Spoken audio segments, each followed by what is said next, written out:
हरिः ओम् श्रीगुरुभ्यो नमः।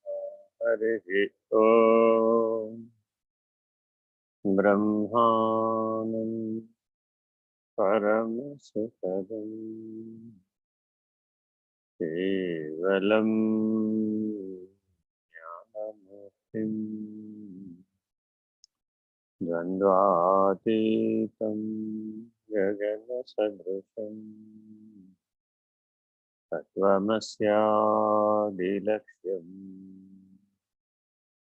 एकं नित्यं विमलमचलम्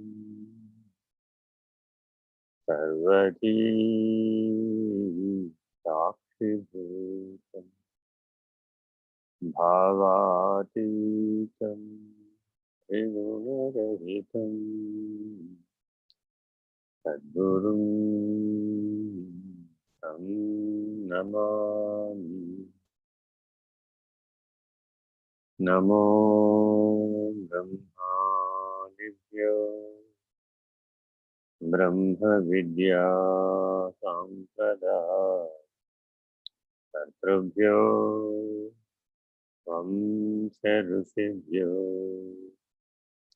महाभ्यो नमो गुरुभ्यः।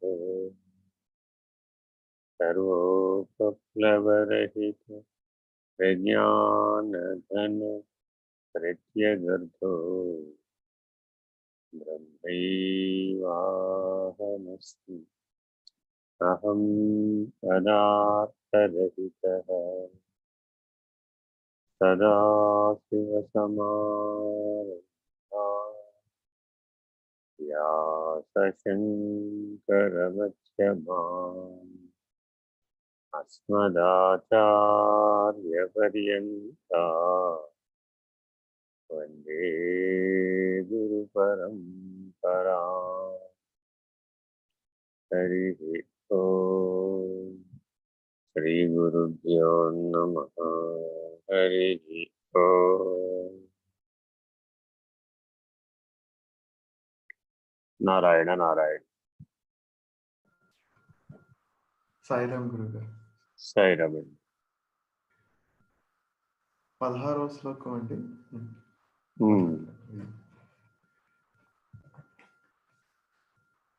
వపుస్తుషాదిభిః కోశైః యుక్తం యుక్త్యవగాతతః ఆత్మానం ఆంతరం శుద్ధం వివిచ్యాత్ తండులం యథా. వడ్ల గింజలో బియ్యపు గింజ. పూర్వం పెద్దలు అంటుంటారు, మనకి ఏమీ చదువుకోని వాళ్ళు కూడా ఆర్యోక్తిగా వాడతారనమాట. జ్ఞానం గురించి చెప్పినప్పుడు ఏముందండి అంతా రహస్యం వడ్ల గింజలో బియ్యపు గింజ అంటారు. అంతా రహస్యం వడ్ల గింజలో బియ్యపు గింజ అంటే తెలిసిన వాడికేమో అదంతా ఎట్లా బాగు చేయాలి, ఎట్లా పొందాలి, ఇదంతా తెలిసిన వాడికేమో అంతా సులభం. తెలియని వాడికి సరాసరి బియ్యమే పండుతాయి అనుకుంటూ ఉంటాడు. అజ్ఞానం, అవిద్య, అనాత్మ, బంధం, అధ్యాస, ఆభాస ఇత్యాదుల చేత బాధించబడేవాడికేమో ఎప్పుడు అదే తోస్తుంది. జ్ఞానికేమో ఉన్న వస్తువు ఉన్నట్టుగా యథార్థంగా తోస్తుంది. కాబట్టి జాగ్రత్తగా మనం పరిణామం ఎక్కడి నుంచి ఎక్కడికి చేయాలి. పదార్థం, యథార్థం, తదర్థం, తద్రహితం. ఈ 4 మేము అర్థం చేసుకుని ప్రయాణం చేయాలి. చదవండి. నిన్న ఈ సూత్రం చెప్పుకున్నాం కదండి, అది ఒకసారి మళ్ళీ చదువుతానండి. చదవండి. విద్ధివ్యాద్యభిమానగ్రస్తం లోకం శోకహతం చ సమస్తం. ఎందులో ఇది?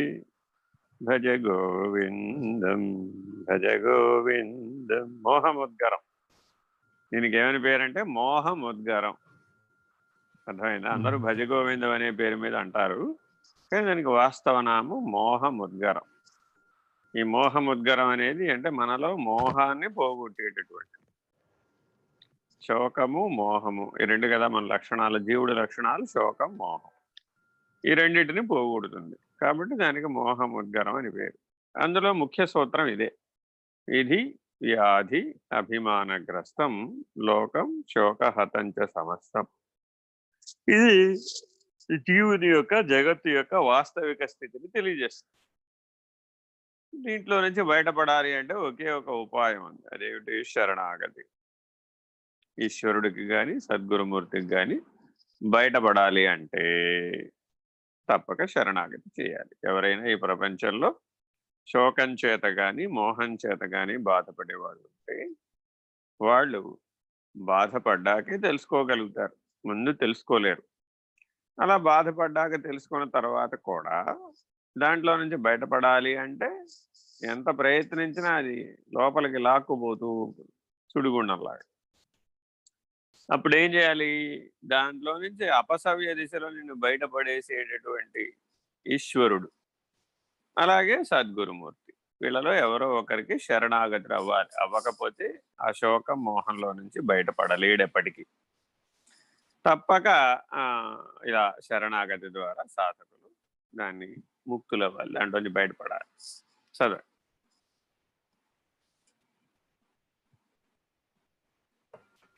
దంచుట మొదలైన ప్రయత్నములతో గాని యంత్రంలో వేసి గాని ఆవరణలను తొలగించినట్లు ఆధ్యాత్మిక సాధనల చేత ఆవరణలను తొలగించుకొనవలెను.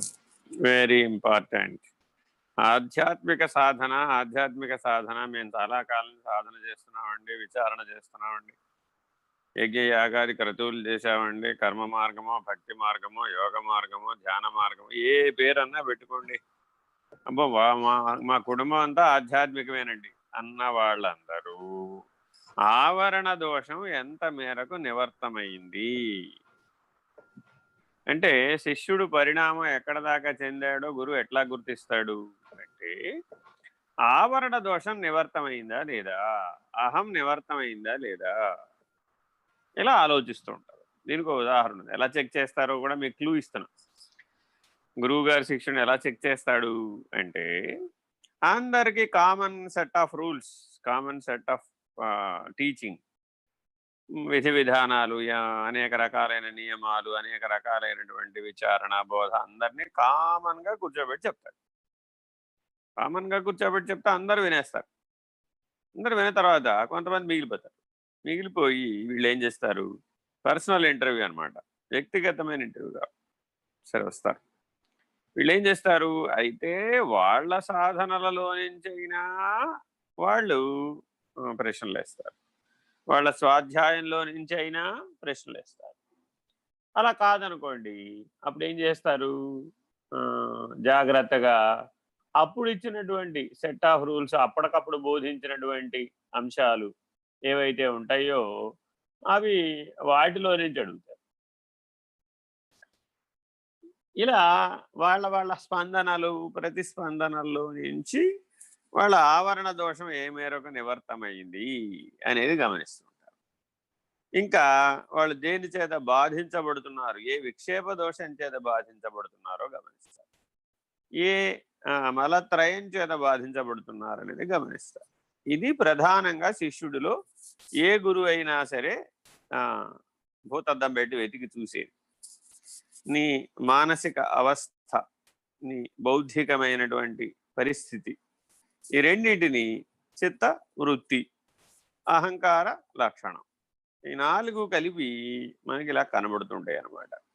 అందుకని ఆధ్యాత్మిక సాధన చేస్తున్నాము అంటే మనలో ఏ రోజుకు ఆ రోజు అహం ఎక్కడెక్కడైతే నిలకడ చెంది ఉందో ఆవరణగా, అది పిండాండమే కావచ్చు, బ్రహ్మాండమే కావచ్చు, అనంత విశ్వమే కావచ్చు, ఏ స్థాయిలో అయినా కావచ్చు, అండపిండ బ్రహ్మాండాది విశ్వాండాది ఏ స్థాయిలలో అయినా సరే, అష్టతనువులలో షోడశావస్థలలో ఎక్కడైనా సరే అహం నిలబడి ఉందనుకోండి, అక్కడ ఈ ఆవరణ దోషం ఏర్పడుతుంది.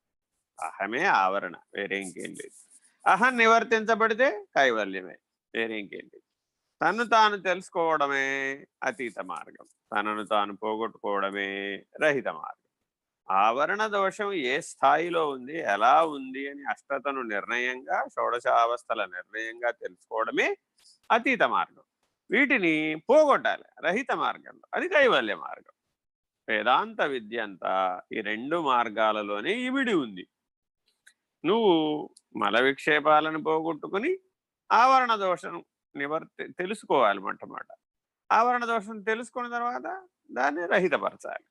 ఇలా జాగ్రత్తగా మనం పరిశీలించాలి. ఎందుకని అంటే పొలంలో పండినటువంటి వరి కంకుల్ని జాగ్రత్తగా ఇంటికి చేర్చి దంచి బియ్యం చేసి బియ్యాన్ని అన్నం వండి అన్నం పరబ్రహ్మస్వరూపం అని మనం చెప్తే దైవానికి నివేదించాలంటే పరమాన్నంగా వండాలి. మళ్ళా పొట్టి అన్నం వండితే సరిపోదు, పరమాన్నంగా వండాలి. చూడండి, నైవేద్యం ఏం పెట్టానన్నా ఇవాళ అంటే పరమాన్నం. చూడండి, అన్నానికి కూడా పరమశబ్దం ఉంది మనకి. ఆత్మకి ఎట్లా పరమశబ్దం ఉందో అలాగే బ్రహ్మమునకి ఎలా పరమశబ్దం ఉందో అలాగే అన్నానికి కూడా పరమశబ్దం ఉంది. సనాతన ధర్మంలో ఉన్న గొప్ప విశేషం ఇది. నీ లక్ష్యం ఏమిటయ్యా? పరం, పరాత్పరం. నువ్వు ఏది చెప్తే దానికి పరం, త్వం దానికి పరం, తత్ దానికి పరం, ఆత్మ దానికి పరం, బ్రహ్మ దానికి పరం. ఒక సీమ, ఒక ఆవరణ. ఏ నిర్ణయం చెప్తే ఆ నిర్ణయానికి అవతల. ఆ నిర్ణయం అనే ఆవరణకి లోబడిపోతాడు. ఎరుక అన్నాడు అనుకోండి, ఆ ఎరుకకు లోబడిపోతాడు. ఎరుక కావాలా? బాహ్యం అన్నావు నువ్వు. ఎంతైన విషయం ఏమిటంటే బయలు బాహ్యం అని వాడుతూ ఉంటారు. ఏది అచల సిద్ధాంతం. దానికి పరబాహ్యం, పరబయలు అంటాం. బయలు అని దగ్గర ఆగితే కుదరదు. మళ్ళా బయలు, పరబయలు, బట్టబయలు ఇలాగా స్థాయి భేదంగా దాంట్లో కూడా చెప్తారు. ఇట్లా సనాతన ధర్మంలో ఉన్న గొప్ప లక్షణం ఏమిటంటే నిన్ను ఎక్కడా కూడా నామరూపాలకు కట్టుబడేటట్టు చేయదు. ఇవాళ మనం కలియుగంలో ప్రత్యేకమైనటువంటి సందర్భాలను మనం ఎలా చూస్తున్నామంటే బోధించేవారు ఇంపార్టెంటా, బోధ ఇంపార్టెంట్ అని గమనిస్తే బోధించేవారే ఇంపార్టెంట్ అయిపోతున్నారు. బోధించేవారు ఇంపార్టెంట్ అయిపోతే ఏమైపోయింది? అప్పుడు నామరూపాలకు కట్టుబడిపోయాడు. ఆయన ఇప్పుడు సశరీరిగా ఉండవచ్చు, అశరీరిగా ఉండవచ్చు. అశరీరిగా ఉన్న వాళ్ళకు కూడా నామరూపాలు అంటగడితే ఎలాగండి? తప్పు కదా. ఈ సత్యాన్ని పట్టించుకోవడం లేదు ఎవరు కూడా. ఇప్పుడు రాముడు కృష్ణుడు సశరీరులా అశరీరులా? అశరీరులు కదా. వేదవ్యాసుడు సశరీర అశరీర? అశరీరి కదా. మరి అశరీరిగా ఉన్నటువంటి అవతార పురుషులు మహానుభావులకు కూడా మనం అహం అనే ఆవరణని అంటగట్టడం అజ్ఞానం కదా, వైపరీత్య ప్రవర్తన కదా. ఇలా తత్వజ్ఞానానికి దూరంగా వెళ్ళిపోతున్నాం, పరతత్వానికి దూరంగా వెళ్ళిపోతున్నాం. మానవుడిలో 2 జ్ఞానాలు ఉన్నాయి. అయితే తత్వజ్ఞానం లేకపోతే పరతత్వం. అధ్యాత్మ విద్య, అధ్యాత్మ సాధన అంటే ఏంటంటే తత్వజ్ఞానాత్ పరం. అసలు తత్వజ్ఞానం అంటేనే ఏమిటయ్యా? పరమును సూచించేది ఏదో అదే తత్వజ్ఞానం. ఆ తత్వజ్ఞానాన్ని పొందు. ఏ గురువు దగ్గరికైనా వెళితే స్థిరో భవ, వరదో భవ, సుప్రసన్నో భవ, సుముఖో భవ, ఇక్కడే ఉన్నాయన, ఇలాగే ఉన్నాయన అని ఆశీర్వదించడు. ముఖ్యంగా తత్వజ్ఞానానికి సంబంధించినటువంటి గురువులు వీళ్ళు ఏం చేస్తారు? తత్పరం. ఇప్పుడు ఉన్నది తత్తన్నం అనుకుంటున్నావు కదా, దానికి అవతల చూడవయ్యా అంటారు. అందుకని ఆవరణ దోష నివర్తనమే ఆధ్యాత్మిక సాధన. చదవండి. అంటే ఇప్పుడు దంచుట యంత్రంలో వేయటంతో ఆధ్యాత్మిక సాధన కంపేర్ చేశారు కాబట్టి అంటే అది కష్టతరం అని కూడా సూచిస్తున్నారు. ఇక్కడ ఒక విషయం ఉంది. నువ్వు భౌతిక దాన్ని తీసుకోకూడదు. భౌతికమైనటువంటి ఉపమానం కదా అది. అంటే సాధనోపాయములు నేను నిన్న చెప్పాను. అందుకే ఇలాంటి ఆలోచనలు వస్తాయనే ఆ 5 లక్షణాలలో ఎలా వడ్లని బాగు చేస్తారో, ఎలా బియ్యాన్ని తీస్తారో నిన్నంతా చెప్పా. 5 స్థాయిల్లో అవి 5 సాధనోపాయములు. సాధకుడికి చెప్తున్నారు. మల విక్షేప ఆవరణ దోషాలను ఎట్లా పోగొట్టుకోవాలనేది వడ్లను దంచి బియ్యం తీయడం అనే ఉపమానంతో చెప్తున్నారు. నిజానికి కష్టతరమే. అయితే ఒకప్పుడు మనం ప్రతి ఇంట్లో ఎట్లా దంచుకుని తీసుకున్నాం? సనాతన ధర్మంలో మన దగ్గర వడ్ల మరలు లేవు, రైస్ మిల్స్ లేవు. ఎవరికి వాళ్ళు అందరూ ఎవరింటో వాళ్ళు వడ్లు దంచుకుని అన్నం వండుకునేవారు. మరి అప్పుడు కష్టమే అయితే ఎలా చేశాడు? కష్టమని కాదు అక్కడ. ఎందుకని ఏ పూట కాపూట దంచుకోవడమే కదా. ఇప్పట్లాగా నువ్వేమైనా బస్తాలు బస్తాలు దంచాలా, బస్తాలు బస్తాలు అమ్మాలా? ఆనాటి కాలంలో నియమం ఏముండేది? వారి పొలంలో ఏం పండించుకున్నారో వారు అవే తినేవాడు. ఈ కొనుక్కోవడాలు బిజినెస్ లేదు కదా అప్పుడు. బార్టర్ సిస్టమ్, డబ్బు అవును. గొడవ లేదు. బార్టర్ సిస్టమ్ ఉన్నప్పుడు ఏమైంది? అప్పుడు ఏ గొడవ లేదు. నీ దగ్గర నా దగ్గర కూరగాయలు ఉన్నాయి, నీ దగ్గర బియ్యం ఉన్నాయి, నా దగ్గర బియ్యం లేవు, నీ దగ్గర కూరగాయలు లేవు. బియ్యం నాకు ఇచ్చేవాడు, కూరగాయలు పట్టుకుపోయాడు. హ్మ్. అప్పుడు సుహృద్భావ వాతావరణం ఉంది కానీ ఈనాడు ఉన్నటువంటి స్వార్థపరత్వం లేదు కదా. పైగా అసలు గుర్తుపెట్టుకో, కష్టం లేకపోతే సాధన ఎలా తెలుస్తుంది? అవును. ఒక వ్యక్తి 3 గంటలు కదలకుండా స్థిరంగా కూర్చోగలగడం నేర్చుకోవడం ఆసన సిద్ధి. అసలు ఒక వ్యక్తి 3 గంటలు కదలకుండా కూర్చుంటున్నాడా? లేదండి. కూర్చో. ఎందుకని? కష్టం అనుకుంటున్నాడు. 3 గంటలు కదలకుండా కూర్చోలేని వాడికి లక్ష్యం ఏమిటయ్యా అంటే ఏకంగా మోక్షం. ఆలోచించి చూడండి మానవుడు ఎట్లా ఆలోచిస్తున్నాడు. హ్మ్. ఎందువల్ల? అశక్తం అయిపోయిన తర్వాత, శరీరం అశక్తం అయిపోయిన తర్వాత, మనసు బుద్ధి అశక్తం అయిపోయిన తర్వాత, ప్రాణం క్షీణించిపోయిన తర్వాత అప్పుడు మొదలు పెడుతున్నాడు సాధన. అప్పుడు మరి ఎంత ప్రయత్నించినా అవి సాధ్యపడతాయా? హ్మ్. ఇలా అయితే ఏంటి? ఎంతో కొంత నీ లోపలున్న సూక్ష్మ శరీరంలో బ్రాడ్ ఫార్వర్డ్ అజ్ఞానం ఎలా ఉందో అలా బ్రాడ్ ఫార్వర్డ్ జ్ఞానం కూడా ఉంటుంది. జ్ఞానం గనక బలంగా ఉండి సాధన సంస్కారం బలంగా ఉంటే 60 ఏళ్లకు మొదలుపెట్టిన వాళ్ళు కూడా పూర్తి చేసిన వాళ్ళు ఉన్నారు. పోస్ట్ రిటైర్మెంట్ మొదలుపెట్టిన వాళ్ళు కూడా పూర్తి చేసిన వాళ్ళు ఉన్నారు మన కళ్ళ ముందే. అందువల్ల నీలో ఉన్న బలమే నీకు ప్రధానం. యమనియమాది నియమాలే ప్రధానం. అష్టాంగ యోగానికి యమనియమాలు అనేదే పునాది. అందువల్ల ఈ ఆవరణ దోషం నివర్తింపజేసేటప్పుడు అన్ని సాధనలని చాలా జాగ్రత్తగా చేయాలి, శ్రద్ధతో చేయాలి. ఎందుకని అంటే శ్రద్ధ లేకపోతే జ్ఞానం రాదు, జ్ఞానం రాకపోతే ఆవరణ దోషం పోదు. మిగిలిన 2 పోవచ్చు సాధన కాలంలో, మల విక్షేపాలు పోవచ్చేమో కానీ ఆవరణ దోషం నివర్తించబడాలంటే మాత్రం జ్ఞానం చేత మాత్రమే సాధ్యపడదు, మిగిలిన వాటి వల్ల సాధ్యపడదు. నువ్వెంతకాలం ఉదాహరణ చెప్తా. ఇవాళ కలికాలంలో అందరూ సులభోపాయాలని ఒక్కొక్క ఉపాయాన్ని తీసుకుని వేదం చెప్పినటువంటి, ప్రస్థానత్రయం చెప్పినటువంటి హోలిస్టిక్ అప్రోచ్, పూర్ణ సిద్ధాంతాన్ని ఎవరికి వాళ్ళు ఏం చేశారంటే ఒక్కొక్క ముక్క తీసుకున్నారు. ఒకరేం చేశారు? ఏమండి, కలవు స్మరణాన్ముక్తి అన్నారు. వాళ్ళు ఏం చేశారు? ఇస్కాన్ కలిసంతారణ మంత్ర జపాన్ని ప్రోత్సహిస్తారు.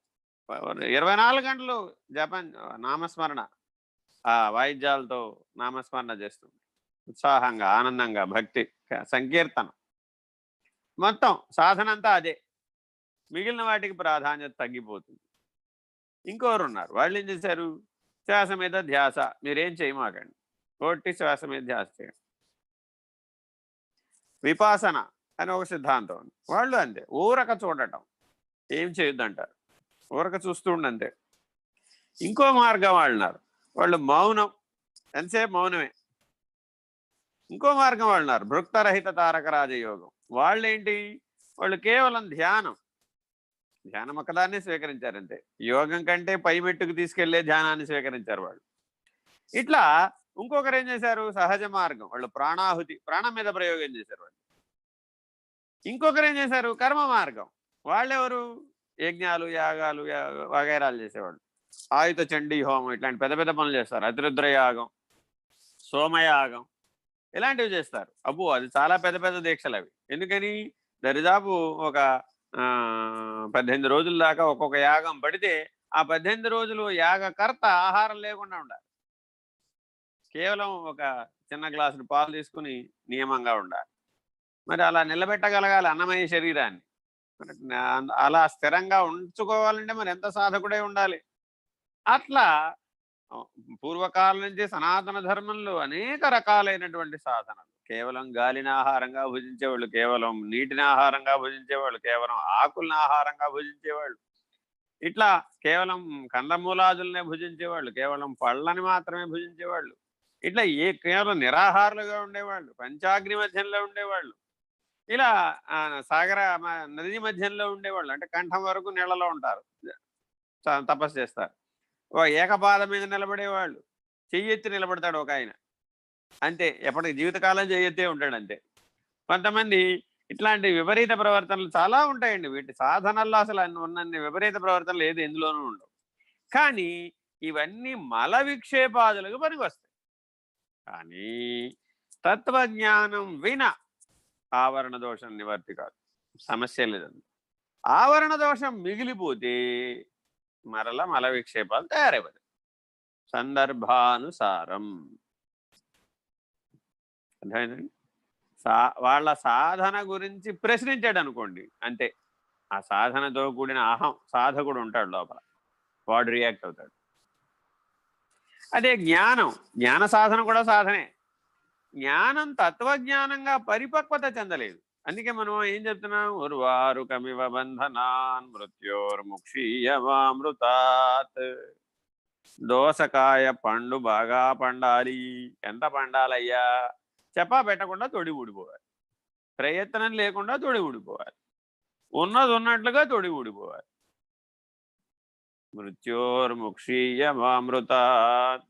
అమృతత్వం రెపపాటు, తత్వజ్ఞానం చేత రెపపాటు, పండటం ద్వారా రెపపాటు, నిర్ణయం ద్వారా రెపపాటు, ఉన్నది ఉన్నట్లుగా ఉండటం ద్వారా రెపపాటు. ఇది కైవల్య మార్గం. ఏమయ్యా ఏం చేయమంటావు? ఏం చేసినా నీకు మోక్షం రాదు. వీళ్ళ దగ్గర ఇదో సమస్య ఉంది. అచల సిద్ధాంతం వాళ్ళ దగ్గరికి వెళ్ళారనుకోండి మీరు, వీళ్ళు ఏమంటారు, నువ్వు అసలు పుట్టలేదయ్యా బాబు. మొదట్లోనే మూలచ్ఛేదం, ఫస్ట్ మాటే ఇది చెప్తాడు, నువ్వు ఎప్పటికీ పుట్టలేదు, అసలు పుట్టనివాడు పోవడం ఏమిటి అంటాడు. కానీ వచ్చినవాడు నేను పుట్టాను మొర్రో అనే స్థాయిలో కదా ఉండేది.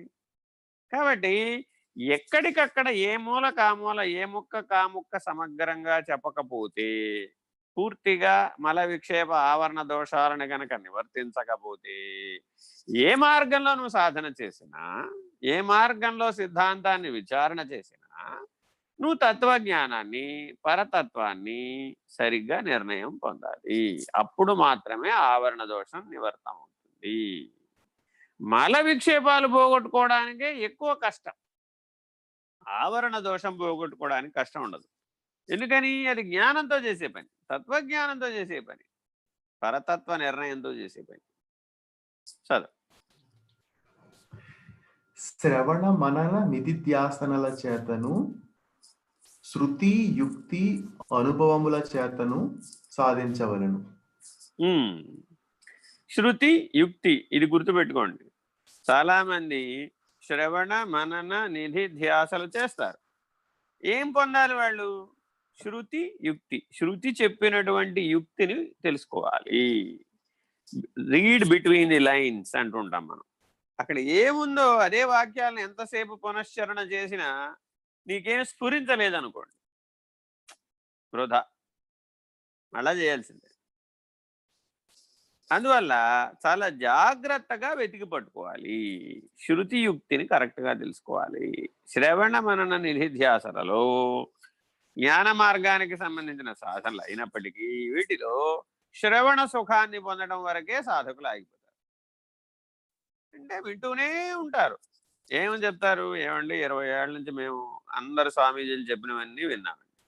గణపతి సచ్చిదానందులు చెప్పిన విన్నామండి, సుందర చైతన్యానందులు చెప్పిన విన్నామండి, చాగంటి కోటేశ్వరరావు గారు చెప్పిన విన్నామండి, గరికపాటి నరసింహారావు గారు చెప్పింది విన్నామండి, ఆదిశంకర్లు చెప్పిన విన్నామండి, శృంగేరి పీఠం వారు చెప్పింది విన్నామండి, కంచి కామకోటి పీఠం వారు చెప్పింది విన్నామండి. ఇటా వింటూనే ఉంటాడంతే. పొద్దున్న నుంచి రాత్రి దాకా మేము అసలు వేరే పనే చేయమండి, మాకు వేరే విషయాలు ఏం లేవండి, శ్రవణం చేస్తూనే ఉంటామండి. పొద్దున విష్ణు సహస్రనామం, సాయంత్రం లలితా సహస్రనామం, మధ్యలోనేమో భజ గోవిందం, లేకపోతే నామరామాయణం. ఇట్లా అసలు ఇవాళ మీరు భక్తి ఛానల్స్ పెడితే పొద్దు నుంచి రాత్రి దాకా శ్రవణమే శ్రవణం. శ్రవణం అనే సాధనకి లోటు లేదు. ఈ శ్రవణం అనే సాధన మరి నీకు మననం అయిందే, ఎంతకాలం చేస్తావయ్యా శ్రవణం? ఎదగాలి కదా, ఆపియాలి కదా దాన్ని అక్కడికి. శ్రవణం మననం అయితే ఇంక శ్రవణం అవసరం ఉండదండి. తనలో తాను మననం చేసేటటువంటి స్థాయికి వచ్చేసినటువంటి వాడికి మాటి మాటికి మరల శ్రవణంతో పని ఉండదు. మననం నిధి అయిపోయిందండి. అజపా కాస్త మననం కాస్త అజపాయి నిధి అయిపోయింది. ఆ అజపా స్థితికి వచ్చేసిన వాడికి ఇప్పుడు వాడు అసలు బయట శ్రవణం ఏం చేస్తాడు? సిద్ధాంత వాక్య శ్రవణంతో పని ఉంది వాడికి. ఎదిగేశాడు. నిధి నుంచి ధ్యాసకు వచ్చేసాడు. ఏ పనిలో ఉన్నా సర్వకాలము వాడికి మెలకువా కళా నిద్రే తోచడం లేదు. వాడు ఎప్పుడు అదే ధ్యాసలో ఉన్నాడు. వాడి కాలమే తోచడం లేదు. ఏమండి మీరేమీ చేయక ఈ సాధనలో మునిగిపోయి 3 నెలలు అయిపోయిందండి, 6 నెలలు అయిపోయిందండి. ఓహో అలాగా, నాకేం తెలియదు. ఎందుకని? ఎన్ని నెలలు ఉన్నాడో గుర్తుండదు వాడికి. వాడికి ఏం ఆ తెలివి లేదు, గుర్తించడం లేదు. వాడున్న స్థితిలో వాడు ఉన్నాడు అంతే. అవన్నీ శరీరానికి, నాకు కాదు. ఇలా ఆ ధ్యాస యందు నిమగ్నమైపోయాడు. ఇట్లా ఎవడైతే జ్ఞాన మార్గంలో ఎదిగాడో వాడిలో ఇప్పుడు అంతఃస్ఫురణ మేల్కొంటుంది. అది గురువు, అది అశరీరి. ఇలా అశరీర గురువులు అంతఃస్ఫురణ ద్వారా పనిచేస్తారు. అలాంటి అశరీర గురు సాంప్రదాయాన్ని పట్టుకోగలిగే స్థాయికి ఎదగడానికి శ్రవణ మనన నిధిధ్యాసలు పనికొస్తాయి. అప్పుడు శిష్యుడు కూడా అశరీరి. ఆ స్ఫూర్తి స్ఫురణ స్థాయికి ఎదిగితే. ఇప్పుడు శిష్యుడు ఎక్కడున్నాడు, గురువు ఎక్కడున్నాడుతో నియమం లేదు. గురువు ఎక్కడో హిమాలయాల గుహల్లో ఉండొచ్చు, శిష్యుడు ఎక్కడో కన్యాకుమారిలో ఉండొచ్చు. ఏం ప్రాబ్లం లేదు. వాళ్ళ నెట్వర్క్ కనెక్టివిటీ బాగానే ఉండదు. అశరీరిగానే శిష్యుడు అడుగుతాడు, అశరీరిగానే గురువు సమాధానం చెప్తాడు. అంతా రెప్పపాటులో జరిగిపోతుంటారు. ఇద్దరు కలిసే ఉంటారు. ఈ అశరీర పద్ధతిలోనే గురు శిష్య ఐక్యతా సిద్ధి సాధ్యం. అలాంటి వాళ్ళకి మాత్రమే పరమనే నిర్ణయం, పరాత్పరమనే నిర్ణయం. ఇలా అధికార భేదం ఉంటుంది. ఇదంతా శృతియుక్త సమ్మతం. ఆ యుక్తి తెలియాలి నీకు. ఎటువైపు తిప్పితే తాళం పడిపోతుంది, ఎటువైపు తిప్పితే బంధం మోచనం అవుతుంది. అంతే, యుక్తే కదా అక్కడ. ఆ యుక్తి ఎలాగో ఇది కూడా అంతే. అలా అంతఃస్ఫురణ ద్వారా వేదాంత నిర్ణయాలను పొందాలి. చదువు. శాస్త్ర విచారణ వలన ఆయా ఆవరణల స్థితిగతులలో తనకు వేరైన అధిష్టాన స్వరూపం ఉన్నదని నిశ్చయం కుదురుతుంది. వేరైన స్వరూపం, వేరైన స్వరూపం అంటే నామరూపాల కంటే వేరైన స్వరూపం. దాని గురించి అప్పుడు అల్ప సత్యములు, తాత్కాలిక సత్యములు,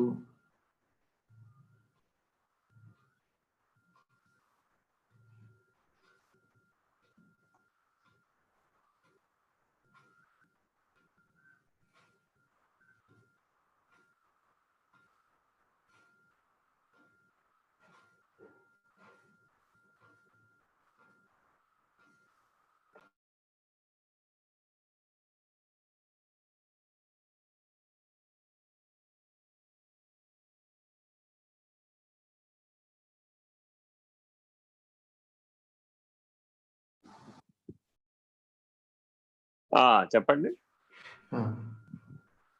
అప్పుడు అల్ప సత్యములు, తాత్కాలిక సత్యములు, భ్రాంతి సత్యములు అయిన విషయముల నుండి దృష్టి మరలుతుంది.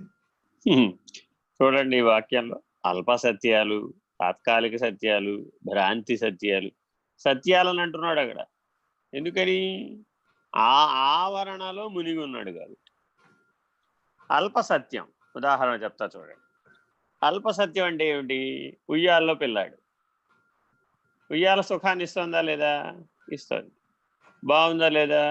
బాగుంది. ఉయ్యాల పైన గిలక్కాయ బాగుందా లేదా? బాగుంది. ఇప్పుడు వాడి ప్రపంచం ఏమిటి అంటే ఉయ్యాల గిలక్కాయ అంతే. ఆకలి వేస్తే ఏడుస్తాడు, అమ్మ ఆహారం పెడుతుంది, మళ్ళా పడుకుంటాడు, ఆడుకుంటాడు. ఉయ్యాల్లో ఆడుకుంటాడు అంతే, ప్రశాంతంగా ఆడుకుంటాడు. ఉయ్యాల్లో తీస్తే ఏడుస్తాడు. కొంతకాలానికి ఈ అల్ప సత్యం ఏమైందంటే బంధ కారణమైంది. ఇప్పుడు పెరిగింది శరీరమా లోపల ఉన్నటువంటి సూక్ష్మ శరీరంలో వచ్చిన వికాసం. వివేకం పెరిగినాయి. ఇంకా ఆ ఉయ్యాల్లో ఉంటే తనకు వికాసం రాదని వాడికి అర్థం అయిపోయింది. ఉయ్యాల్లో వేస్తే ఏడుస్తాడు. ఇక వాడిని కింద పడుకోబెట్టాలి, నేల మీద పడుకోబెట్టాలి. ఎందుకని వాడు పాకాలి. పాకటానికి మన ఉయ్యాలు సహకరించదు. బోర్ల పడ్డానికి పాకటానికి సహకరించదు. ఆ స్ఫురణ వాడికి వచ్చేసిన తర్వాత వాడు అక్కడక్కడే డొలుతూ ఉంటాడు. ఈ డొల్లేటప్పుడు వాడికి ఆ ఉయ్యాల సుఖంగా ఉండదు. బయటకు వచ్చేయాలి. ఎందుకంటే సర్ఫేస్ గట్టిగా ఉంటేనే కానీ వాడికి ఒళ్ళు గట్టిపడదు, వాడు పాకలేడు. అప్పుడు కానీ వాడు అడుగులేయలేడు, ఆ వికాసం నడవదు. ఇప్పుడు ఏమైంది? ఆ అల్పసత్యం కాస్త బంధ కారణం. ఇప్పుడు మరి అది అవసరమా కాదా? ఆ సమయానికి అవసరం, అంతవరకే. అంతేగాని జీవితం అంతా ఉయ్యాలోనే ఉంటాడా? ఉయ్యాలే ప్రపంచమా? జగమే ఊయల, అదే సత్యం.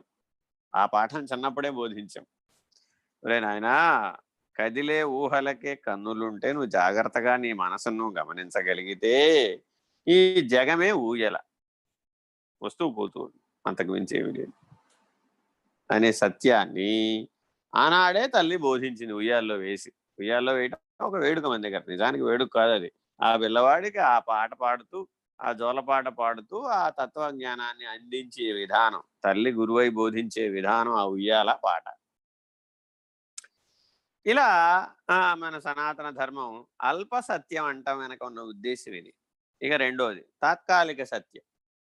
తాత్కాలిక సత్యం అంటే ఏంటి? ఆ పిల్లవాడు ఆట బొమ్మలు ఆ చుట్టూతా ఉంటాయి, వాడికి దగ్గరలో పెట్టరు, కొద్దిగా దూరంగా పెడతారు. ఈ ఆట బొమ్మలు అందుకోవడానికి బోర్లా పడ్డ పిల్లవాడు టక టక టక టక పాకుతాడు. ముందు పొట్ట మీద పాకుతాడు, ఉరగము వలె, రెప్టైల్.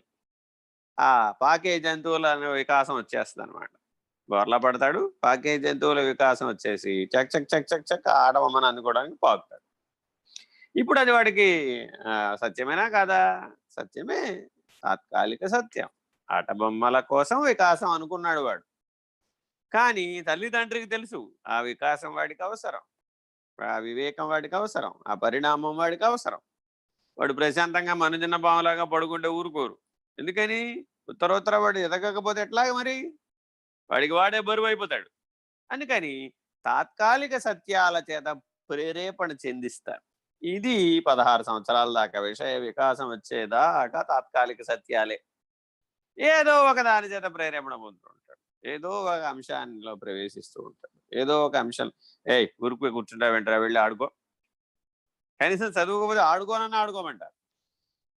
కొంతమంది ఏమిటంటే పుస్తకాల పురుగులు, ఎప్పుడు చూసినా వాడు పుస్తకాలు కూర్చుని చదువు, వాడికి దేహం బలంగా ఉండదు. అందుకని వాళ్ళకేం చెప్తారు, ఇట్ట కాదు, నువ్వు నువ్వు ఇదిగో ఈ నియమితంగా ఎక్సర్సైజ్ చేయి, నియమితంగా ఆడుకో, ఇలా పెడతారు అన్నమాట. ఇట్లా ప్రతిదీ. ఎందుకని? సమతౌల్యత మానవ జీవితానికి చాలా అవసరం. పంచకోశాల మధ్య సమతౌల్యత ఉండాలి. అలాగే పంచభూతాత్మకమైనటువంటి సృష్టి గురించి తెలుసుకోవాలి. అలాగే పంచభూతాలకు ఆవల ఉన్నటువంటి పరబ్రహ్మాన్ని తెలుసుకోవాలి. ఇది కూడా అవసరం. మరి దానిట తెలుసుకోవాలి నువ్వు. ఈ భౌతికాన్ని అయితే తాత్కాలిక సత్యాలతో తెలుసుకున్నావు, మరి బ్రహ్మ జ్ఞానాన్ని ఎట్లా పొందాలి? భ్రాంతిగత సత్యం. ఏది భ్రాంతో ఏది సత్యమో తెలియాలి నీకు. ఇప్పుడు ఒక్కొక్క భ్రాంతిని పరిచయం చేస్తారు, ఒక్కొక్క సాధనని పరిచయం చేస్తారు, ఒక్కొక్క విచారణని పరిచయం చేస్తారు. మంగళగౌరి వ్రతం చేయమ్మాయి, కొత్త కోడలు వస్తుంది ఇంటికి, అత్తగారు చెబుతుంది, మంగళగౌరి వ్రతం చేసుకోమ్మా, వరలక్ష్మి వ్రతం చేసుకోమ్మా, చిన్నగా ఇంట్రడ్యూస్ చేస్తారు అన్నమాట. ఏంటండి మంగళగౌరి వ్రతం? ఏం లేదమ్మా, మన బజార్లో ఉన్న 10 మంది ఇళ్ళకి వెళ్ళి పెద్ద ముత్తైదుల దగ్గరికి వెళ్ళి పూ తాంబూలం పండ్లు తాంబూలం ఇచ్చి, అమ్మ వరలక్ష్మి వ్రతం చేసుకుంటున్నాం రమ్మని పిలువమ్మ, అట్లాగే మంగళగౌరి వ్రతం చేసుకున్నాం పిలువమ్మ, వచ్చిన తర్వాత నువ్వే మంగళగౌరి అని ఆవిడ కాళ్ళకి దండం పెడతావు, నేనే మంగళగౌరిని, ఇస్తున్నామా వాయినం, పుచ్చుకున్నామా వాయినం అని వాయినాలు ఇచ్చి, ఈ విధానం అంతా దీని ద్వారా ఏం చేశారు? ఇప్పుడు సదాచారాన్ని ఇంప్లిమెంట్ చేశారు, పెద్దలకు శరణాగతి అయ్యే విధానాన్ని ఇంప్లిమెంట్ చేశారు, ఆహాన్ని పోగొట్టుకునే పద్ధతిని పెట్టారు. 10 మంది ఇళ్ళకి వెళ్ళినప్పుడు లోక జ్ఞానం వస్తుంది. 10 కుటుంబాల్లో ఎలా జరుగుతోంది. ఆ పెద్దలైన పెద్ద ముత్తైదువులు ఏం చేస్తారు? తెలివి వచ్చేసిన వాళ్ళు పరతత్వాన్ని ఎరిగిన వాళ్ళు ఈవిడికి ఆ జ్ఞాన మార్గానికి సంబంధించిన జ్ఞాన పలుకులు చెప్తూ ఉంటారు. పెద్దల వాక్యాల వలన నీలో జ్ఞానం మేలుకుంటుంది, భ్రాంతి నివర్తం అవుతుంది. ఇది పెద్దలను ఆశ్రయించడం అంటే, ఇది భ్రాంతి సత్యం అంటే.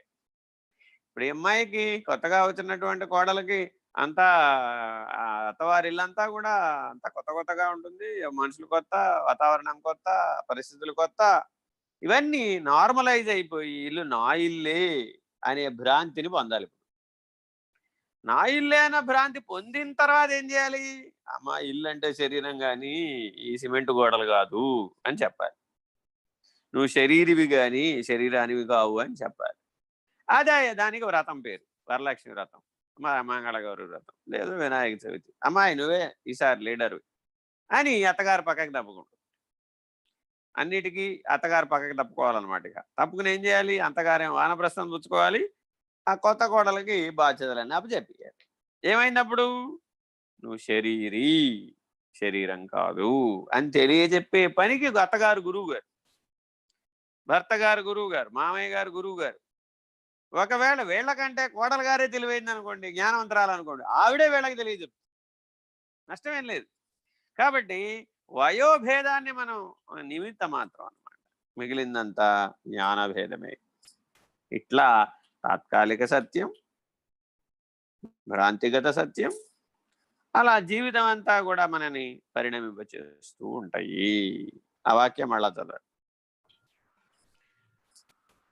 అప్పుడు అల్ప సత్యములు, తాత్కాలిక సత్యములు, భ్రాంతి సత్యములు అయిన విషయముల నుండి దృష్టి మరలుతుంది. అది వీటి యందు దృష్టి ఉన్నంతసేపు మల విక్షేప ఆవరణ దోషాలు ఉంటాయి అన్నమాట. మళ్ళా చెప్పండి. అల్ప సత్యాలు, తాత్కాలిక సత్యాలు, భ్రాంతి సత్యాలు, అంతేనా? అవునండి. ఈ మూడు బాగా గుర్తుపెట్టుకోవాలండి. మా సాధకులందరినీ ఆకర్షిస్తాయి ఇవి, రకరకాలుగా ఆకర్షిస్తాయి. రుద్రాక్ష పెట్టుకుంటే నువ్వు ఏకంగా రుద్రుడు అయిపోతావు, మెళ్ళో శివలింగం వేసుకుంటే నువ్వే శివుడివి, లేకపోతే చక్రాంతాలు, ఇటువైపు సుదర్శన చక్రం, అటువైపు శంఖు చక్రాలు, శంఖు చక్రం ముద్రలు వేయించుకుంటే నువ్వే విష్ణుమూర్తివి. ఇవన్నీ ఏమిటి? ఇవన్నీ నీకు ఆ లక్ష్యాన్ని సూచించడానికి చెప్పి పెట్టినటువంటివి.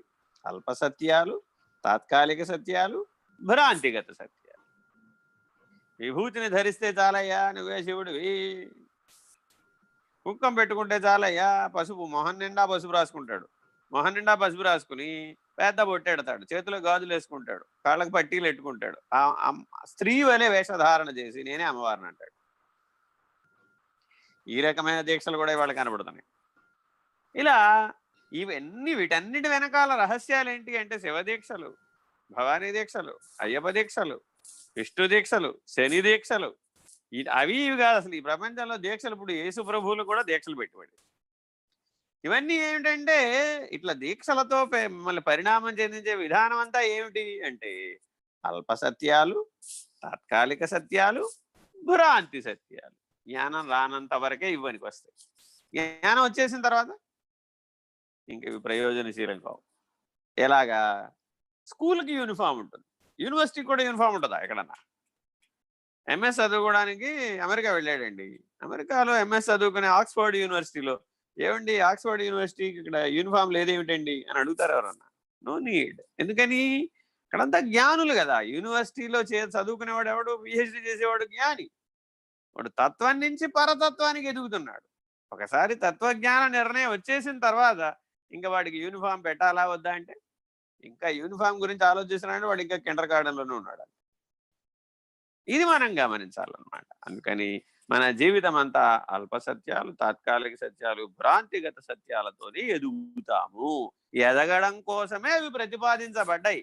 కానీ అక్కడ ఆగిపోతే అదే అజ్ఞానంగా మారిపోతుంది, అదే మూఢత్వంగా మారిపోతుంది, అదే అహంగా మారిపోతుంది, అదే ఆవరణ దోషంగా మారిపోతుంది, అదే మల విక్షాపాదులు కల్పిస్తుంది. ఇది ఇలాంటి చిక్కు మన సనాతన ధర్మంలో చాలా చోట్ల చూస్తాం.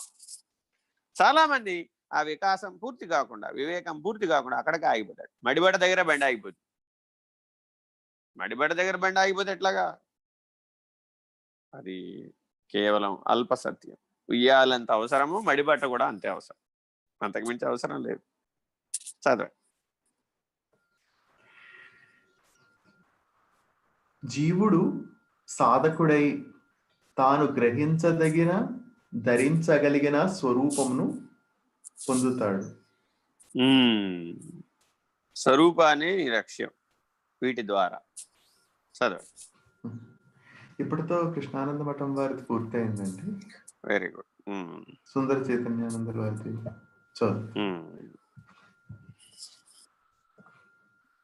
వపుస్తుషాదిభిః కోశైః యుక్తం యుక్త్యావగాతతః ఆత్మానమంతరం శుద్ధం వివిచ్యాత్ తండులం యదా. అనాత్మ సంబంధము చేత బద్ధుడైన జీవుడు తాను పరిమితుడనని భావించుచున్నాడు. అంటే అపరిమితుడు, అప్రమేయుడు, అవ్యయుడు, అవినాశి, అనంతుడైనటువంటి పరమాత్మ అనాత్మ సంబంధం చేత ఇలా అనుకుంటున్నాడు. అంటే వాస్తవికంగా నీ స్వరూపంలో నువ్వు పరమాత్మ, ఆత్మస్వరూపుడివి. కానీ అనాత్మ సంబంధం చేత నీవు ఆ రకమైనటువంటి తత్కాలవత్. కొంతమందికి అంటే భ్రాంతి ఎంతగా ఉంటుందయ్యా అంటే ఓక దంపుడు ఉపన్యాసం అంటారు, తెలుసా మీకు? ఈ ఓక దంపుడు ఉపన్యాసం వెరీ డేంజర్. దాంట్లో ఫలితం ఏమి ఉండదు అనమాట. చాలా వేదికల మీద చాలా చోట్ల జరిగేటటువంటి ఉపన్యాస వేదికలన్నీ అవి గురుబోధలు కావు. ఉపన్యాసమా బోధ అని మా గురువు గారు నన్ను ఎప్పుడు చిన్నప్పుడు, ఇప్పుడు కాదులేండి 10 ఏళ్ల క్రితం అడిగేవాడు. ఇప్పుడు నువ్వు పాఠం గురువుగా బోధించావా, రాజకీయం ఉపన్యాసం చెప్పేవా, లేకపోతే సామాజిక ఉపన్యాసం చెప్పేవా అని అడిగేవారు అనమాట. ఎందుకని దూరంగా కూర్చుని వినేవాడు. బాగా చెప్పావు ఉపన్యాసం అనేవారు. బాగా చెప్పావు పాఠం అనేవారు కాదు. బాగా చెప్పావు ఉపన్యాసం అన్నారంటే అయిపోయినట్టే, మనకు 0 మార్కులు వచ్చినట్టు. ఇదంతా ఓ 3-4 గంటలు అంతా మాట్లాడిన తర్వాత, అంతా అయిపోయిన తర్వాత అంతసేపు ఓర్పుగా విని చివరికి సర్టిఫికేట్ ఇచ్చేవారు. ప్రతిరోజు వెయిటింగే గురువు గారి దగ్గర మనకి ఎన్ని మార్కులు వస్తాయి. బాగా ప్రిపేర్ అవడం, బాగా చెప్పటం, బాగా సర్టిఫికేట్ పుచ్చుకోవడం. ఇప్పటి వరకు 100కి 100 మార్కులు ఎప్పుడూ రాలేదు.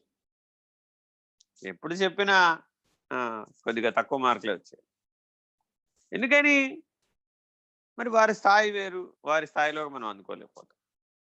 కానీ మరి మనం ప్రయత్నం చేయాలి కదా, శ్రవణ మనన నిధిధ్యాసలు చేయాలి కదా. ఉపన్యాసం అనే దాంట్లో ఈ ఊకదంపుడు ఉండదు అనమాట. అంటే సాధనగా మాట్లాడడం అనమాట, లక్ష్యంగా మాట్లాడడం అనమాట. వినేవాళ్లలో ఆ ప్రచోదనం జరగాలి, వినేవాళ్లలో ఆ ఎదుగుదల రావాలి, వాళ్ళ ఆ స్థాయిని అందుకోవాలి, వాళ్ళ స్థితిని అనుభవించాలి. అనుభవించాలంటే నువ్వు ఆ స్థితిలో ఉండాలి.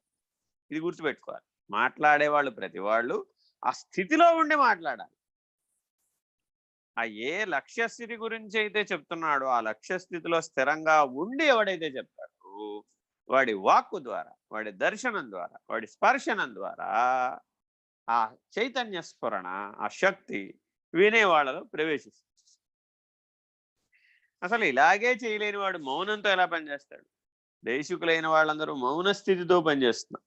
అవతారుడు మౌనంతో పనిచేశాడు 42 సంవత్సరాల పాటు.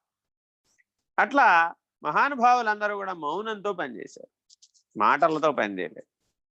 మాటలతోనే చేయడం చేత కాని వాడికి మౌనంతో చేయడం ఎట్లా వస్తుంది? ఓ విత్యేకాక్షరం బ్రహ్మము తెలియని వాడికి నిశ్శబ్దో బ్రహ్మ ఉచ్యతే ఎలా తెలుస్తుంది?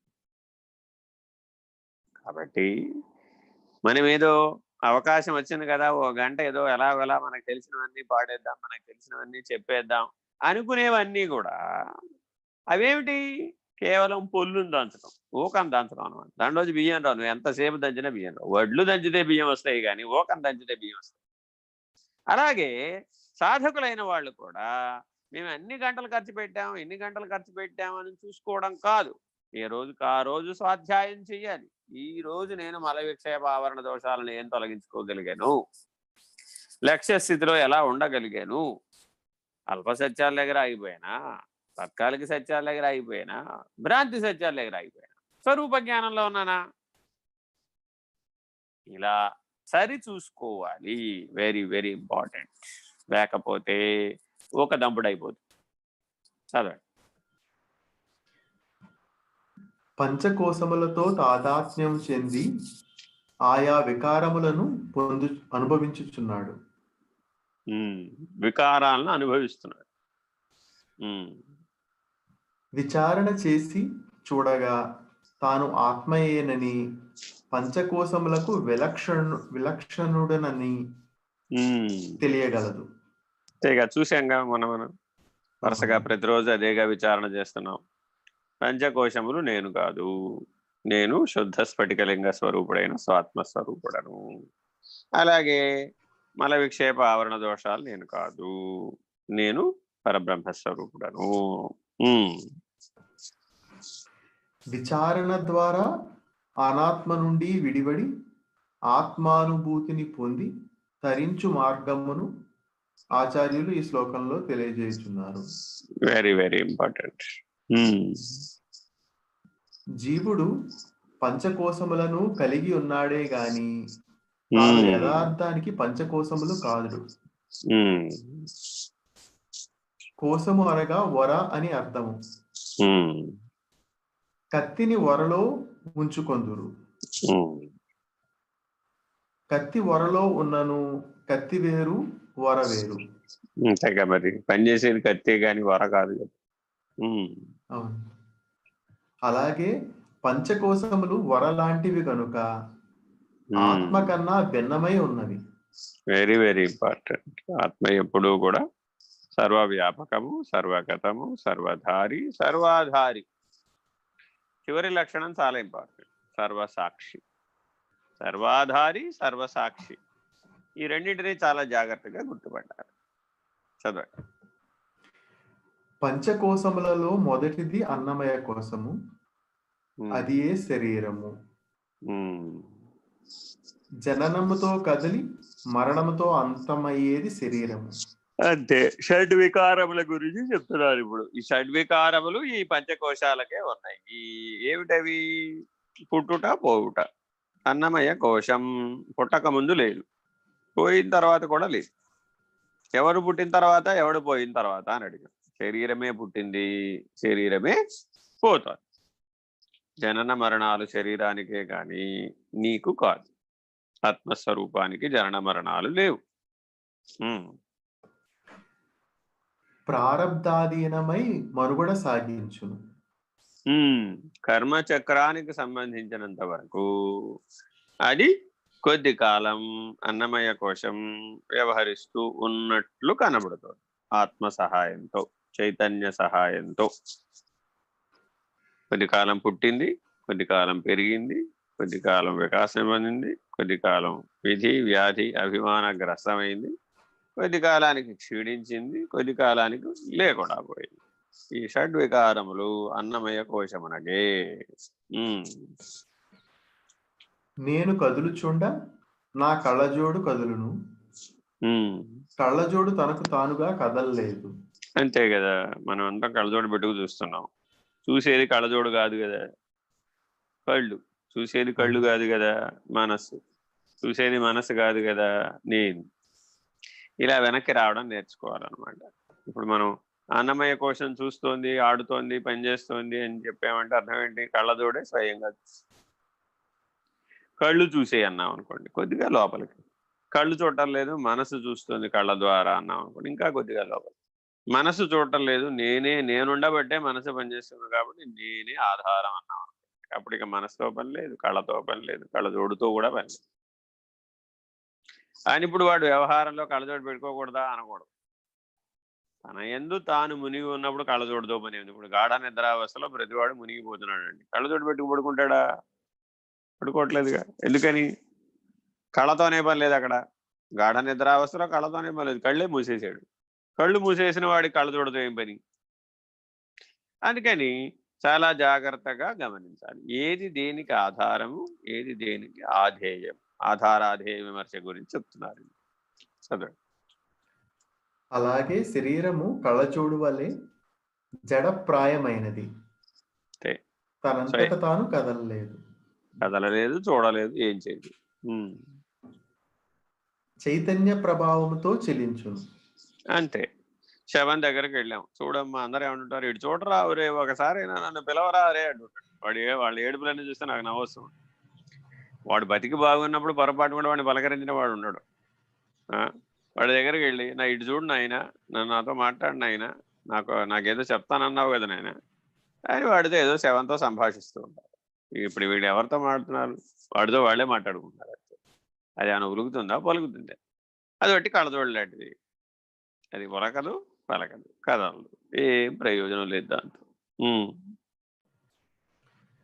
ఘటమటాదుల వలె దేహము కూడా దృశ్యమై ఉన్నది. అంతే కదా.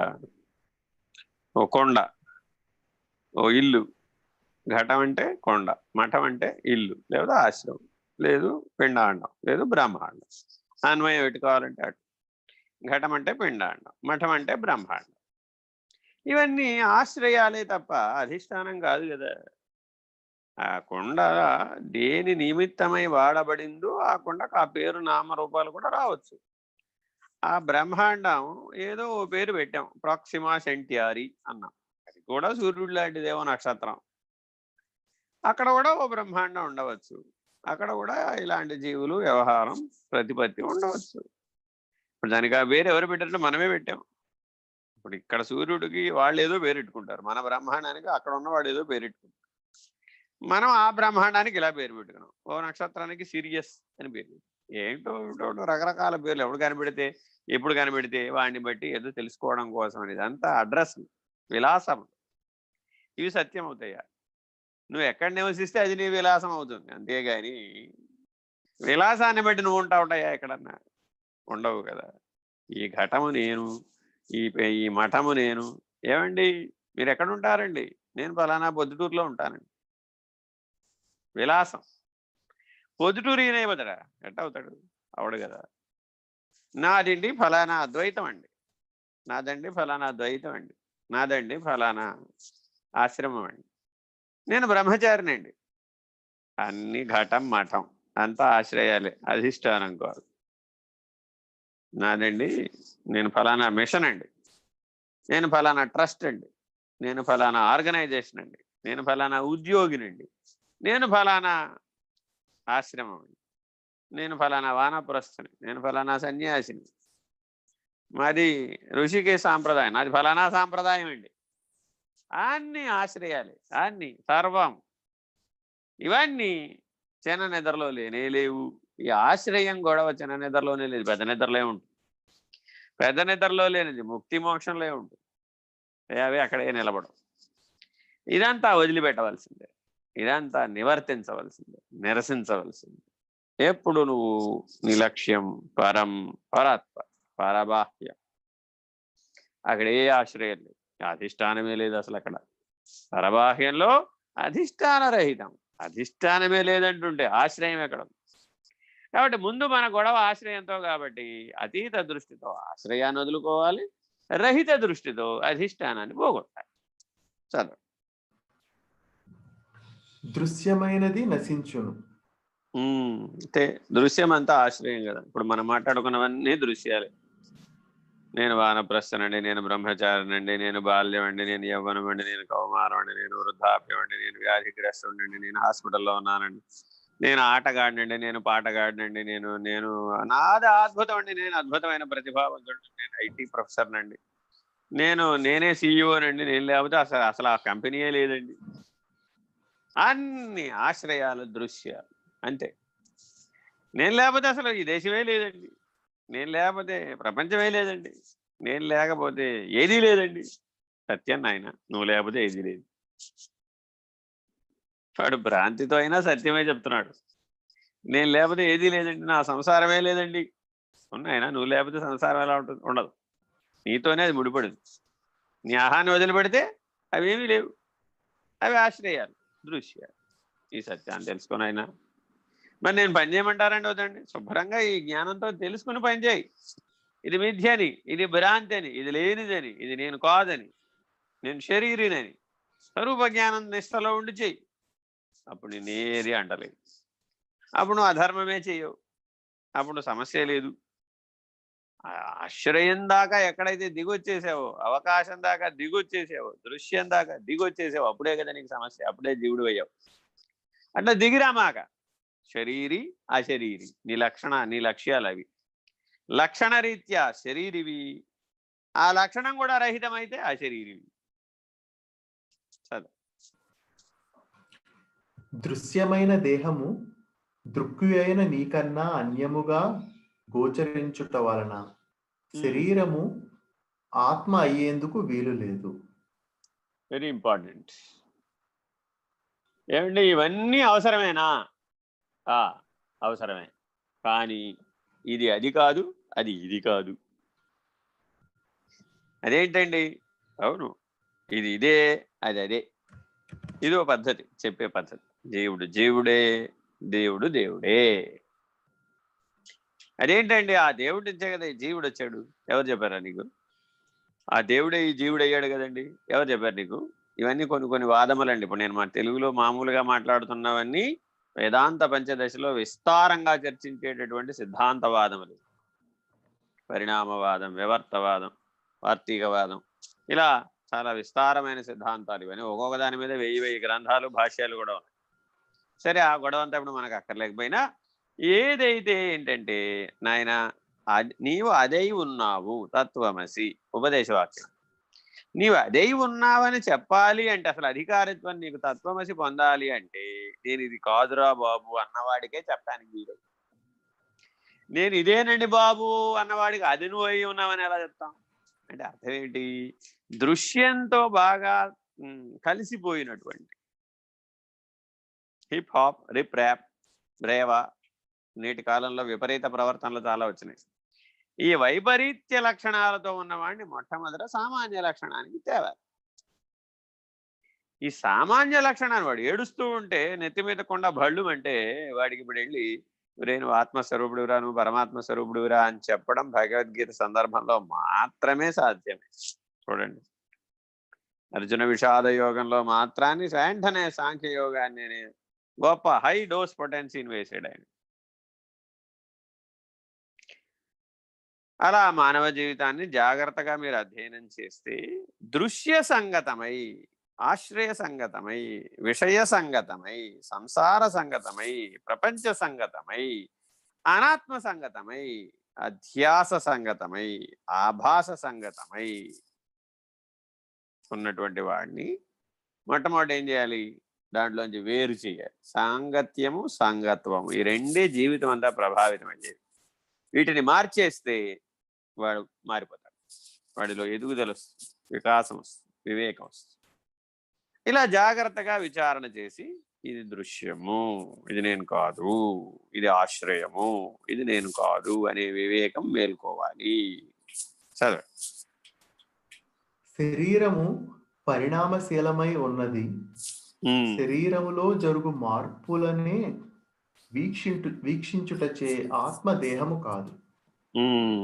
అంటే వీక్షిస్తుంది, అంతే, గమనిస్తోంది, చూస్తోంది, ద్రష్టగా స్పందించటం లేదు.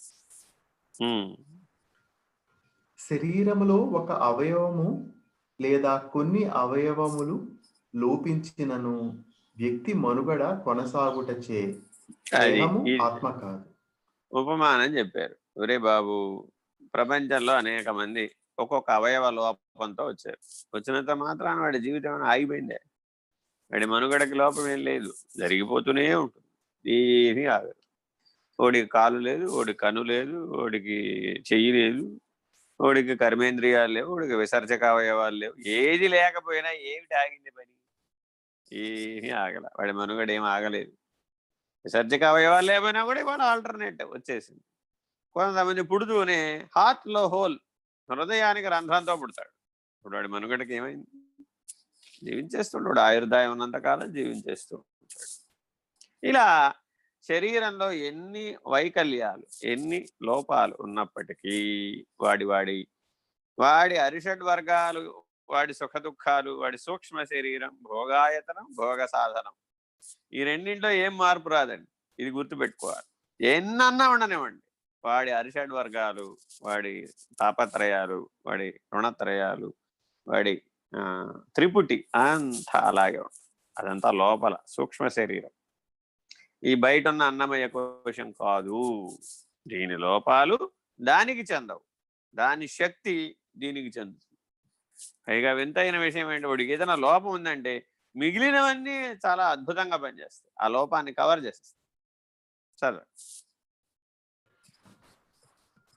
అవయవ లోపము చేత జీవుడు నశించని విధముగా దేహము సంపూర్ణముగా నశించినను జీవుడు నశించడు.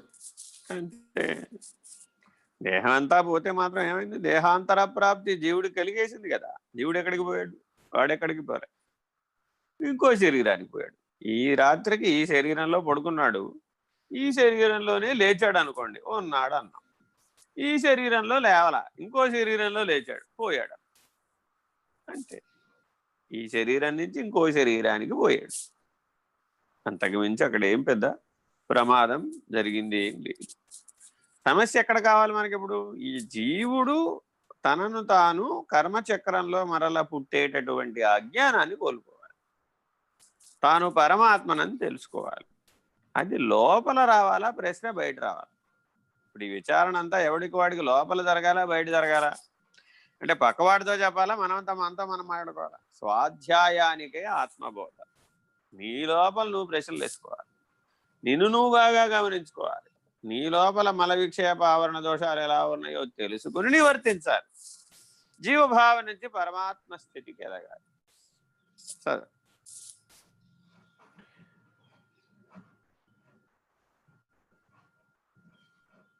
కనుక చైతన్యమైన జీవుడు దేహము కానందున ఆత్మ శరీరము కాదు కానేరదు. Very very important. ఎప్పటికైనా జీవుడు దేహం ఒకటే అంటే శవం ఎదురకుండానే ఉంది, జీవుడు అందులో లేడు. కాబట్టి అవి రెండు ఎప్పటికీ ఒకటి కాదు. అన్నమయ కోసమైన దేహము ఆత్మ కానట్లే ప్రాణమయ కోసము కూడా ఆత్మ కానేరదు. వాయు చలనమే ప్రాణ రూపముగా మారుచున్నందున బయట గాలి లోపలికి, లోపల గాలి బయటికి, వాయు చలనం. అందువలన జడమైన ప్రాణము శ్వాస వలె సంచరించుచున్నదే గాని తాను చైతన్యము కానేరదు. అబ్బే ఏమి లాభం లేదు దాంతో. ఊరికే గాలి గాలి తిత్తి కొట్టుకుంటూ, కమ్మరి కొలిమి దగ్గర గాలి తిత్తి కొట్టుకున్నట్టే బయట గాలి లోపలికి, లోపలి గాలి. ఏ శక్తి ప్రభావం చేత, ఏ చైతన్య ప్రభావం చేత ఈ కొట్టుకోవడం జరుగుతుందో ఆ చైతన్యం తప్పుకుంటే అంతా పట్టిదే. గాలి బుడగ, ప్రాణమయ కోశం గాలి బుడగ అంతే. దేహమునకు వెలుపల వాయువుగా చరించునదియే శరీరములో చరించునప్పుడు ప్రాణమగుచున్నది. అంతే, బయట తిరిగితేనేమో వాయువు అన్నాం బ్రహ్మాండ స్థాయిలో, పిండాండ స్థాయిలోనేమో ప్రాణం అన్నాం. అంతే. శరీరం అన్నమయ కోశమేమో కొండ, ప్రాణమయ కోశమేమో గాలి బుడగ. అంతే. వాయువు జడమే గనుక అది లోపలున్నను జడమే అయి ఉన్నది. అంతే, ఎక్కడుంటే మాత్రమే ఉంది.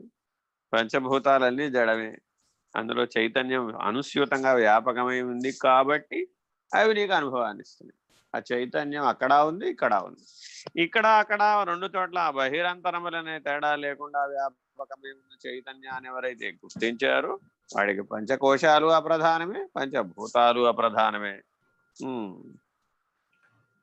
ప్రాణము దేనిని తెలుసుకొనలేదు, అందుచేత ప్రాణము జ్ఞానస్వరూపమైన ఆత్మ కానేరదు.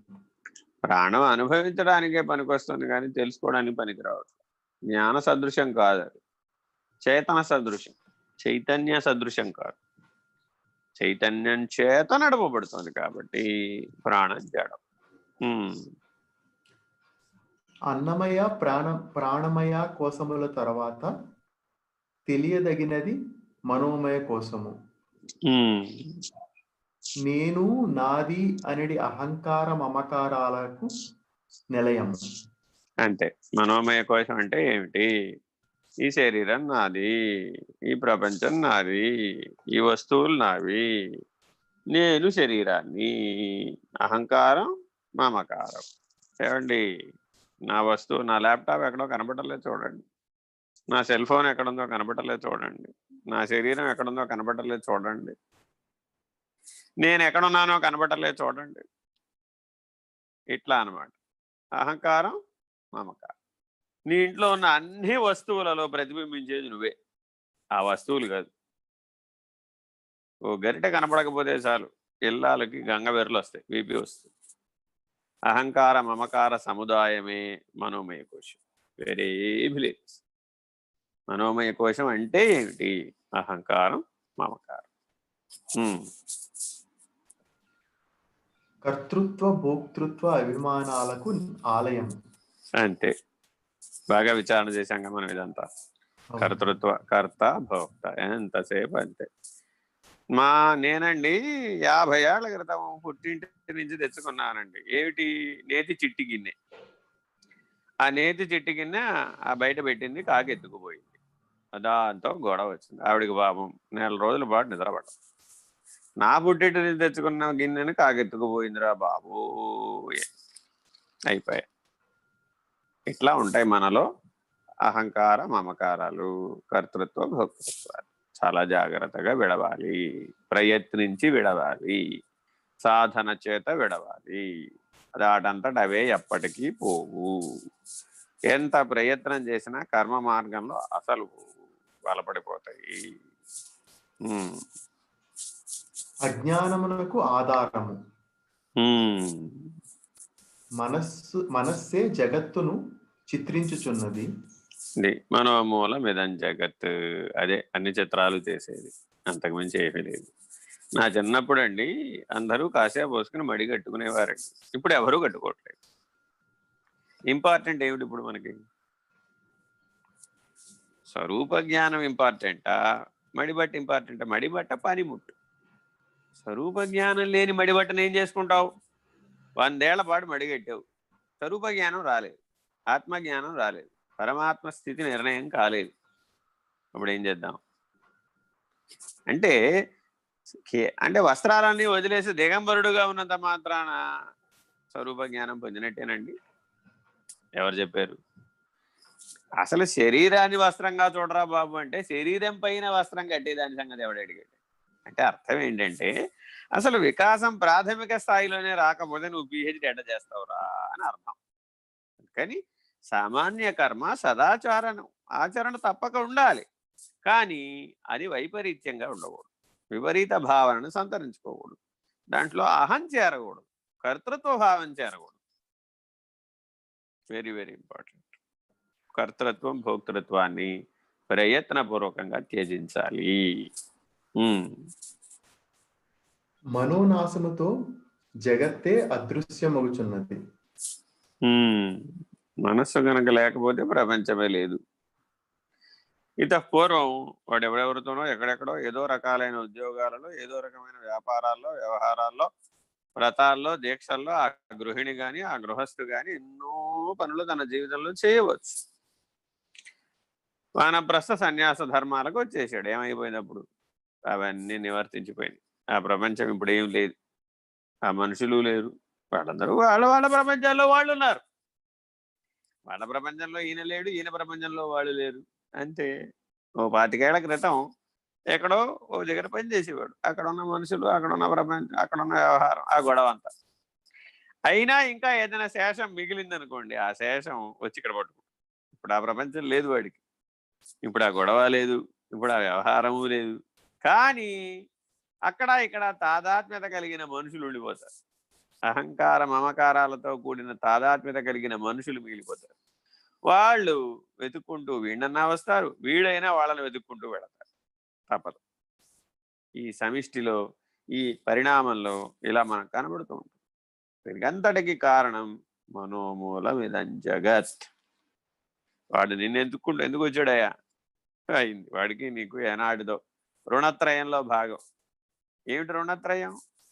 ఋషి రుణం కానీ, పితృ రుణం కానీ, శాస్త్ర రుణం కానీ, ఏదో రుణం ఉంది కాబట్టి వచ్చాడు. రుణం తీరింది, పోయాడు. ఎక్కడున్నాడో నిన్ను వెతకడు వాడికి. మనం ఎప్పుడో చిన్నప్పుడు ఎవరో క్లాస్మేట్లు ఉంటారనుకోండి, వాళ్ళు మళ్ళీ మనం వెతుక్కుంటూ వస్తారా? వాళ్ళ వాళ్ళ ప్రపంచంలో వాడి జీవితంలో వాడు చేస్తూ ఉంటాడు. ఎప్పుడో ఎవడో మళ్ళా వస్తాడు, ఒరే ఒరే ఒరే ఒరే ఇంకా వీడికి మనకి రుణం మిగిలిందిరా నాయన అని గుర్తించాలి. ఉంది కాబట్టే వ్యవహరిస్తున్నాం, లేకపోతే వ్యవహరించాల్సి. ఆఖరికి జ్ఞానపరమైన రుణమైనా సరే, ఏమండి నాకు ఆ స్వామీజీ చెప్తేనే బాగుంటుంది, నాకు ఈ స్వామీజీ చెప్తేనే బాగుంది. ఎందుకని? జ్ఞానపరమైన రుణం, సంస్కారయుతం. నా క్రియాయోగం అయితేనే బాగుంటుందండి, నా జ్ఞానయోగం అయితేనే బాగుంటుందండి. ఇలా ఎక్కడికక్కడ అన్ని పరిమితులే. వీటన్నిటికి కారణం ఏమిటి? మనోమూలమిదం జగత్. వేరేకేం లేదు. అలా ఆ గురువుతో, ఆ స్వామీజీతో, ఆ ఆశ్రయంతో, ఆ ఆశ్రమంతో నువ్వు సంబంధపడ్డావు. నీ లక్ష్యం మాత్రం స్వరూప జ్ఞానం, ప్రపంచం కాదు. చదవ. జాగ్రత్త స్వప్నావస్థలయందే గోచరించి సుషుప్తిలో లయించుచున్నది. అంతే. ఈ మనోమయ కోసం ఎంతసేపు ఉందంటే జాగ్రత్త స్వప్నాల్లో మాత్రమే ఉంది. నీ గాఢ నిద్రావస్థలో ఏ ప్రపంచం లేదు, నాట్య ప్రపంచం లేదు, కవులనే ప్రపంచం లేదు, గాయకులనే ప్రపంచం లేదు, ఏ ప్రపంచం లేదు. బయట మాత్రం వ్యవహరించినప్పుడు మాత్రం ఆహా ఓహో అద్భుత అన్నవన్నీ ఉన్నాయి. అవన్నీ మనోమయ కోశమే. అద్భుతాలన్నీ మనోమయ కోశమే. ఆశ్చర్యాలన్నీ మనోమయ కోశమే. కర్తృత్వాలు, భోక్తృత్వాలు, అహంకారాలు, మమకారాలు సర్వం అంతా గాఢ నిద్రలో మునిగాడు. బుడుంగుమని మునిగి లేదు, మగ్నత చెందింది. ఆనందమయ కోశ మగ్నత చెందింది. చదువు. సుషుప్తిలో మనస్సు లేకపోయినను ఎరుక నశించుట లేదు. Very important, underline 10 times.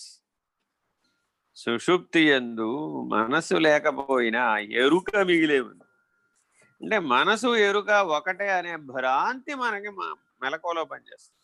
ఏమంటే మనసు లేకపోతే ఏముందండి అసలు అంటాడు. రే మనసును నడిపే ఎరుకరా నువ్వు ఎరుక స్వరూపుడివి. ఆ ఎరుకను పోగొట్టుకోవడం కోసం ఈ శరీరం తెచ్చుకున్నావు. అది పోయింది, ఆ గొడవ పోయింది నీకు. అసలు ఎరుక స్వరూపుడు అనేది తెలివే పోయింది, జ్ఞాన స్వరూపుడు అనేది తెలివిపోయింది, ఆత్మస్వరూపుడు అనేది తెలివిపోయింది.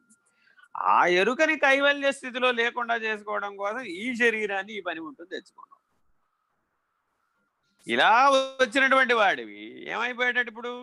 ఎరుక నుంచి మరపుకు మారిపోయాడు. తొలిమేనులు 3 దాంట్లోకి మారిపోయి మనసే అంతా, ప్రపంచమే అంతా, సంసారమే అంతా అని. అయితే పొట్టకూటి కోసం, లేదంటే సుఖం కోసం, అంతే. చదవండి. సుషుప్తిలో చైతన్యము చెదిరిపోవటం లేదు కనుక మనస్సు ఆత్మ కానేరదు. అంటే మనోమయ కోశం ఎప్పటికీ ఆత్మ కానేరదు. సర్వబంధములను మనస్సే తయారు చేయుచున్నది. Very very important. ఎప్పుడైనా సరే నీకు దుఃఖం కలిగింది, ఎప్పుడైనా సరే బంధం కలిగింది అంటే అదంతా మనోమయ కోశ ప్రభావం. అది విధి వల్ల కానీ, వ్యాధి వల్ల కానీ, అభిమానం వల్ల కానీ, శోకం కానీ, లోకం కానీ, నా వినాశనం కానీ, ఏదన్నా జరగనివ్వండి, భయం కానివ్వండి, అన్ని సమస్తం మనోమయ కోశం. ఏ రకమైన దుఃఖమైనా మనోమయ కోశం, ఏ రకమైన అజ్ఞానమైన మనోమయ కోశం, ఏ రకమైనటువంటి బంధమైన అంత మనోమయ కోశం. ఇదే మనోమయ కోశం గాఢ నిద్రావస్థలో నిర్విషయంగా ఉంది.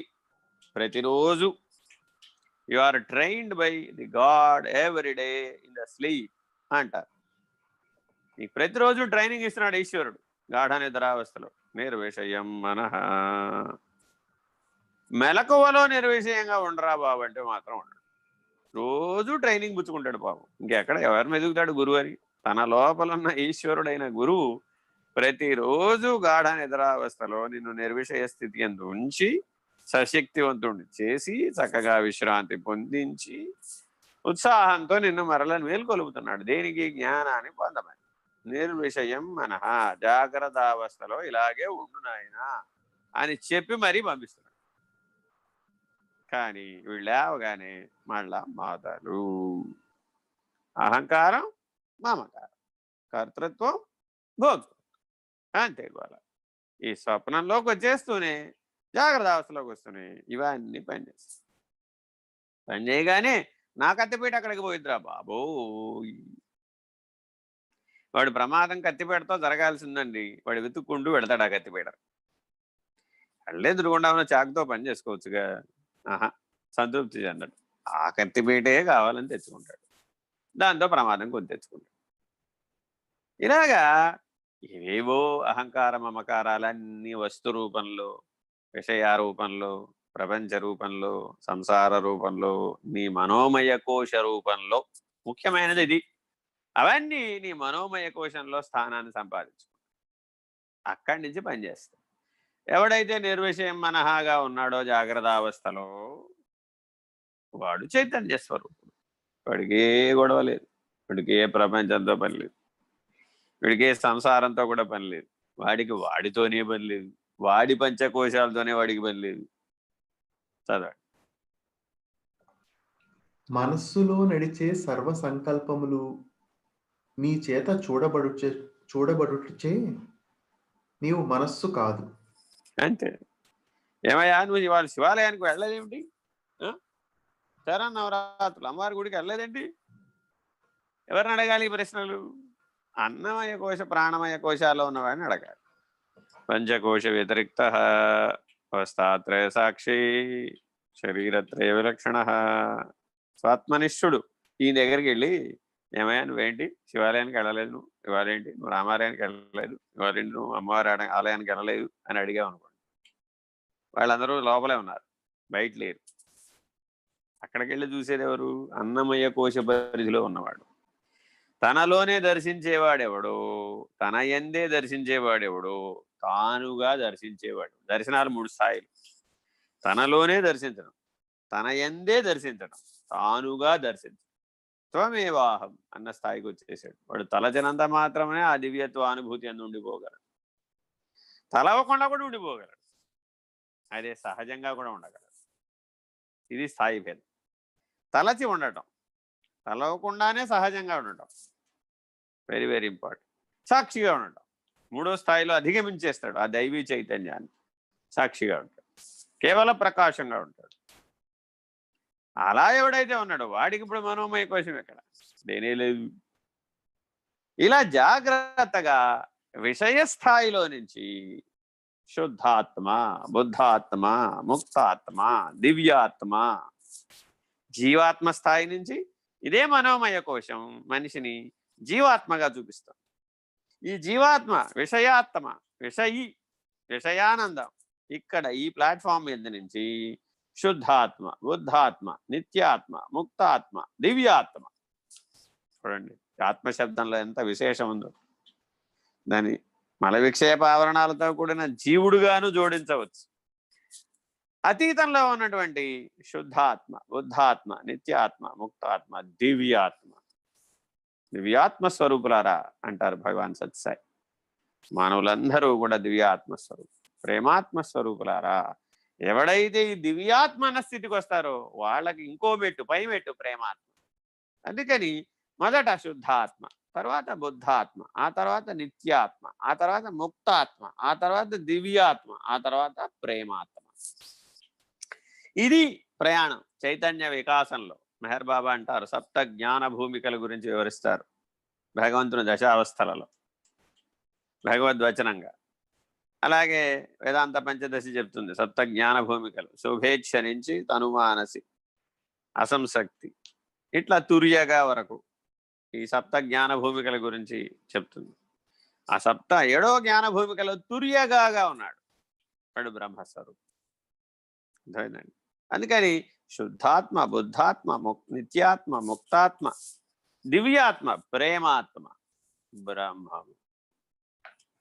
7వ స్థాయికి వచ్చేసేటప్పటికి బ్రహ్మము. ఇలా జీవాత్మ స్థితి నుంచి ఆ బ్రహ్మము అనే స్థాయికి మానవుడు ఎదగాలి.